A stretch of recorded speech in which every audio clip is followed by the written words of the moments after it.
les 20 questions que tu te poses sûrement sur la peur du regard des autres, on y va pour la 6e question. Tu te demandes sûrement d'où vient cette peur d'ailleurs.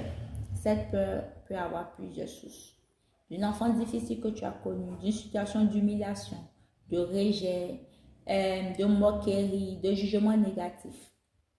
Supposons que tu t'es épaulé, par exemple, on t'a interrogé pour donner une réponse, tu n'as pas donné la réponse exacte. Et la classe est moquée.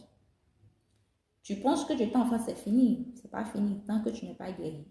Ça va agir sur l'âge adulte.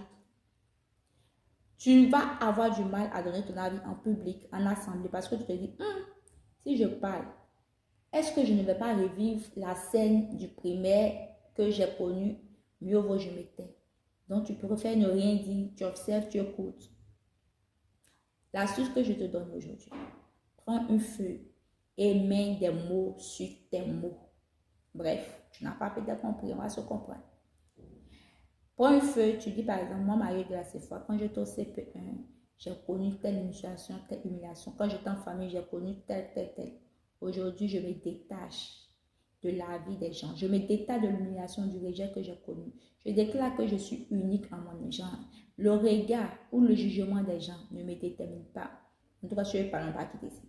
Donc, tu vas écrire ce que, lorsque tu as vécu la scène, ce que tu as ressenti.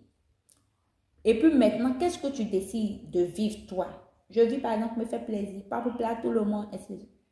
Le fait de crier, tu verras que tu vas te libérer. Si tu as cette possibilité aussi de parler à quelqu'un, c'est également mieux. Mais si tu n'as pas envie de parler, tu peux écrire. Écrire, c'est très thérapeutique. Ça va te faire du bien. En écrivant même, peut-être ta feuille sera mouillée. C'est pas grave. Écris seulement. Tu verras, ça te fera du bien.